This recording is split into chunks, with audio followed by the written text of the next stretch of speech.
Hello everyone, this is Dr. Abhijit Barai. I'm a consultant in emergency medicine, and over the next few minutes we are going to talk about some ECG findings which are very relevant to syncope patients. And in fact, these ECG findings, if you are very familiar with it or if you are very proficient in identifying these ECG patterns, can save the life of the patients. So be very careful about what you are watching over the next few minutes. If you have not done already, please subscribe to the channel and share it with others. Let me start with Andrew. Andrew is a 68-year-old gentleman who was in the supermarket doing some groceries shopping. Then he collapses on the floor. He regains his consciousness on the floor and he felt a bit embarrassed. He insists that he was fine. The paramedics were called in. The paramedics obtained a rhythm strip which appears completely normal to them. He declined further assessment and leaves against medical advice. He declined to go to the nearest hospital for further assessment. 3 days later, Andrew dies. Now, his ECG appeared normal, but an important abnormality was overlooked because the critical lead was never carefully assessed. Now, if you are an emergency medicine doctor, a consultant, a resident, paramedic, medical student, or an intensive care doctor, or urgent care doctor, or any clinician who is involved in acute care, this discussion will change how you interpret the ECG of every patient presenting with syncope or collapse. Now, syncope is one of the highest risk presentations in the emergency medicine or emergency department because the patients may appear completely well despite having a life-threatening condition or event. Although most episodes are benign, such as a vasovagal event, a situational syncope or orthostatic syncope, approximately 10 to 15% of the patients, the syncope is caused by some cardiac disease. These patients are at significant risk of sudden death or further deterioration if we don't identify the problem early and act upon it. The clinical red flags include sudden collapse without prodromal symptoms is very important. So every time you take the history of a collapse or syncope, please make sure that you look for the prodromal symptoms. If there are prodromal symptoms, that is usually non-cardiac, and if there is no prodromal symptoms, that is usually cardiac. And that is exactly what we are going to explore over the next few minutes. If you find there is a syncope during exertion, like exercise, walking, running, that is a big red flag as well. If there is a syncope while supine, or there is a family history of sudden cardiac death, these are all red flags. Now, ECG is the highest yield initial investigation that we can do at the bedside. It is inexpensive, it is rapidly available, and the abnormal things frequently alter the immediate patient management and disposition planning. Now, this guide reviews the ECG findings that should never be missed following a practical bedside approach. So I have divided this into a few segments. We'll talk about the widowmakers, the high-risk structural and electrical disorders. We'll talk about the heart blocks and few other important ECG findings that can make a huge difference in your assessment and management of the patient. Let's talk about the high-risk structural and electrical disorders first. Let me start with a common pattern that we look for, but we don't see that often. That is the Brugada pattern. What is it? If you look at the ECG and if you find that there is a coved ST elevation in the lead V1 or V2 and there is some T-wave inversion, that is called Brugada pattern. Now, the most important point here is that the ECG changes may be very subtle. Fever may unmask the pattern. Consider repeating the ECG with V1 and V2 positioned in the second intercostal space if suspicion remains high. I would like to share with you a little tip here. Remember the phrase coved like a wave, not a saddle. The saddleback pattern can be found in Brugada type 2 or type 3. They carry lower risk, but still they require specialist assessment like a cardiology review or electrophysiological review. But what we are worried about is the type 1 Brugada pattern, which is the coved type of ST elevation. Now, Brugada syndrome can cause sudden cardiac death, as you know. In otherwise healthy young adults, often they die during sleep. Now, let me tell you about another very important ECG feature, something called long QT syndrome. The ECG show that the corrected QT interval is greater than 450 millisecond in men or more than 460 millisecond in case of women. However, what matters most is that if the corrected QTC or corrected QT interval is more than 500 milliseconds, it represents the highest risk threshold for torsa de pois or polymorphic VT. At this stage, let me share with you a little tip. You see, there is something called Bazer's formula. This is commonly used, but it becomes less reliable at very fast or very slow heart rates. Now, one of the things that I use to eyeball the ECG is to measure the RR interval and the QT interval. And if I find that the QT interval is more than half of the RR interval, probably that is the prolonged QTC. And then we can use the Bazer's formula, and there are a lot of different calculations that we can do to measure the exact corrected QTC. Now, always review that QT prolongation medications, there are so many of them: antidepressant, antipsychotic,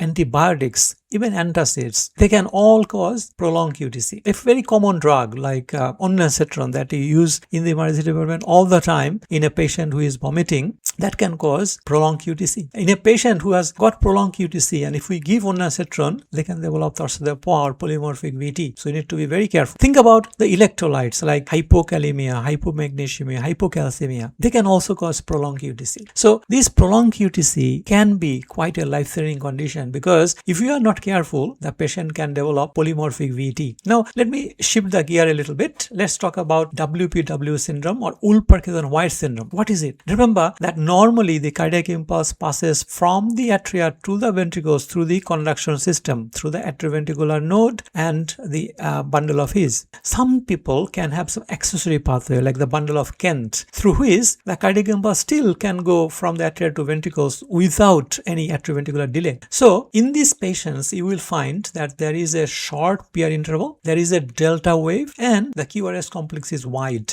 The clinical significance in this type of case is that there is a greatest danger in atrial fibrillation, because those fast atrial rate will all go through the ventricle through the accessory pathway, and that can cause a ventricular fibrillation, a life-threatening event. Patient can pass out and even die. Now, let me share with you a little clinical tip. Focus on identification, the characteristic slurred upstroke of the QRS complex. That is what you call a delta wave, rather than the width of the QRS complex alone when you are looking for the Wolff-Parkinson-White syndrome. The another life-threatening event can happen in something called the hypertrophic obstructive cardiomyopathy or HOCM. Now, what are the key ECG features in this case? The key ECG features are a deep, narrow dagger Q wave in infralateral leads. Also, there may be some left ventricular hypertrophy ECG features, and there may be some deep T-wave inversion. The typical clinical scenario is usually young athletes having some exertional syncope, and there may be some strong family history of sudden cardiac death. Now,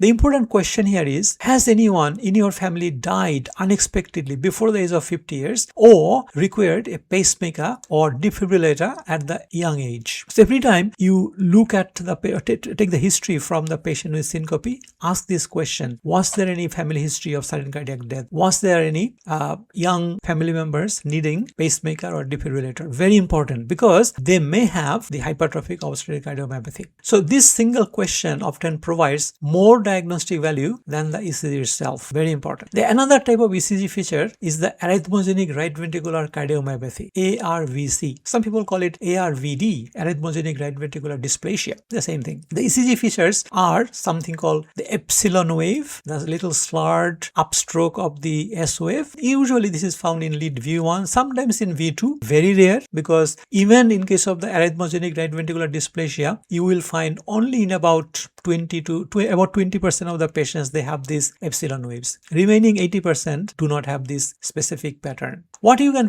see more commonly is the T-wave inversion in V1, V2, V3 in patients older than 14 years without right bundle branch block. So in the ECG there is no right bundle branch block, but there is some T-wave inversion in V1, V2, V3. Now, the practical message here is that although the epsilon waves are uncommon, persistent anterior T-wave inversion should raise suspicion for arrhythmogenic right ventricular cardiomyopathy. Very important. Now, let's talk about something different. Let's talk about the conduction diseases. You see that normally in the heart, the SA node is the pacemaker, which is producing some cardiac impulse. Through the internodal pathways, this goes to the AV node. There is a bit of atrioventricular nodal delay, and then the cardiac impulse passes through the bundle of His, right bundle branch, left bundle branch, the anterior fascicle, posterior fascicle of the left bundle branch, Purkinje fibers, and to the ventricular muscles. So this is the normal conduction system. What happens is that this conduction system can have some abnormalities. and some of them can be quite serious, quite life-threatening. Let's talk about them.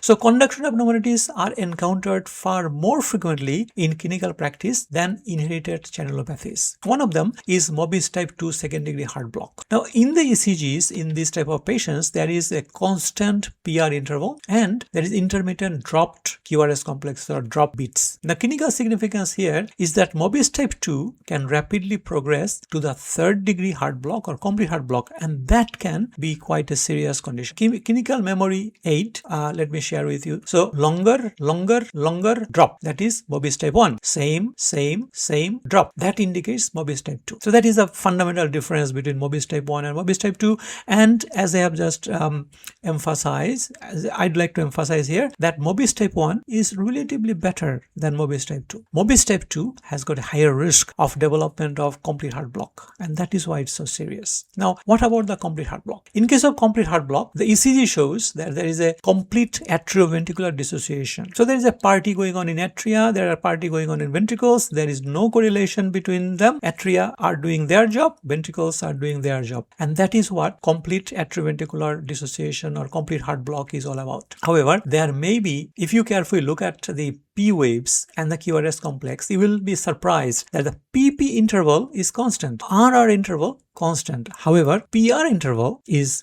all over the place. Sometimes it's too short, sometimes it's too long. That indicates that there is a atrioventricular dissociation or a complete heart block. So what is the clinical significance here? Most patients require urgent pacemaker insertion. Let me share with you a little tip here. So use the calipers or a straight edge to march out the P waves rather than relying on the visual estimation, because sometimes those P waves can be hidden on the T wave or the QRS complex, so you will easily miss it. In this context, I think it will be very appropriate to talk about bifascicular block and trifascicular block. Here, the ECG, typical ECG findings are there is a right bundle branch block, there is a left anterior fascicular block, that is a left axis deviation, and there is a prolonged PR interval. So there is a first-degree heart block. The clinical significance here is that these findings indicate advanced conduction disease with risk of progression to complete heart block. Especially the trifascicular block is very notorious because they many of the time need a pacemaker. So the patients presenting with syncope should generally be admitted for cardiac monitoring even if they appear clinically stable. Very important. Now let's talk about the sick sinus syndrome. The ECG findings in case of sick sinus syndrome is that there may be some sinus pause, there may be some tachycardia bradycardia syndrome, or we call it tachybrady syndrome. There may be some inappropriate sinus bradycardia sometimes. The clinical importance is that a single ECG may appear normal. Prolonged monitoring, like a Holter monitoring, can frequently pick up this sick sinus syndrome. Now let's talk about some of the ECG features which are completely frequently missed sometimes in a patient with syncope. Let's talk about a very common presentation but life-threatening presentation to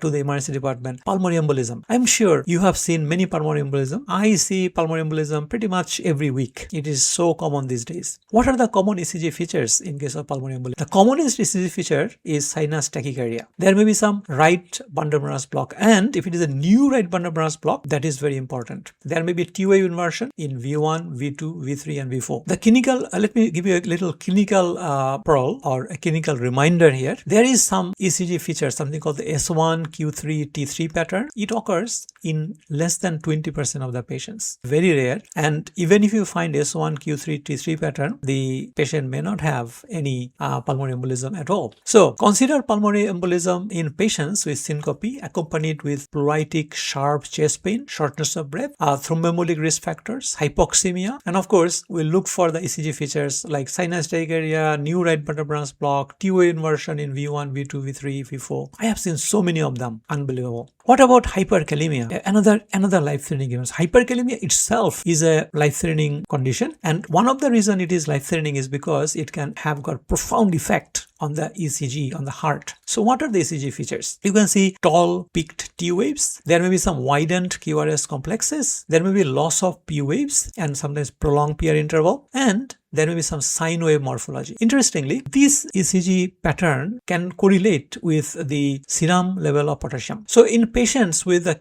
renal failure or dialysis dependence, treat severe ECG changes immediately without waiting for laboratory confirmation or the serum level of potassium. So this is the ECG change that will give you an idea about the serum level of potassium. So treat it appropriately. What about pacemaker malfunction? This is such an important topic, and I have got several videos in YouTube on this topic. Pacemaker malfunction. Look for the failure to capture, failure to sense pacemaker mediated tachycardia. These are the common abnormalities that can be life-threatening, and that can cause syncope as well. So what is the clinical recommendation in case of pacemaker? Always compare with previous ECGs and arrange early device interrogation when syncope occurs in patients with implanted cardiac devices. Do not assume that a pace rhythm is functionally normal. Now, a practical 60-second ECG approach, and I use this all the time. Every time I look at the ECG, I follow this systematic approach. So what are the approaches? So at first, I look at the rate and the rhythm. The rate of the atria, the rate of the ventricles. Rhythm. Is it sinus rhythm? Is it pace rhythm? Or is it irregular rhythm? Next, we look for whether the rhythm is sinus or any pause there, like in case of the heart blocks. Then I measure the width of the QRS complex or the QRS duration. I measure the QT interval, and actually I do the corrected QT interval. Then I review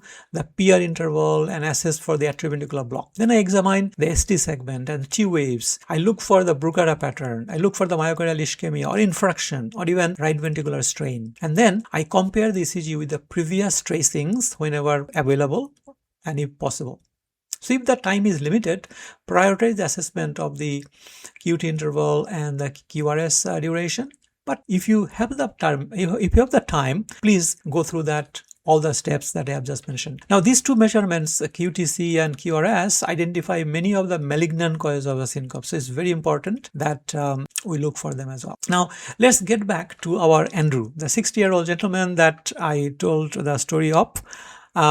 So his rhythm strip initially appeared normal. However, no comparison was made with the previous ECG. 8 months earlier, his general practitioner or GP had documented a new bifascicular block. The abnormality was never recognized or investigated. The lesson is not simply to read the ECG more carefully. Lesson is that the patients presenting with syncope, ECG interpretation is only as effective as your clinical suspicion and your willingness to compare with the current findings with the previous tracings. Very important. So if this ECG approach changes how you evaluate your next patient with syncope, consider subscribing to the channel, and we will have hundreds and hundreds of ECG and emergency medicine education topics. A downloadable ECG interpretation checklist can also be provided to support bedside practice. Thank you very much for watching this video, and I'll see you soon with some new videos. Thank you. Bye for now.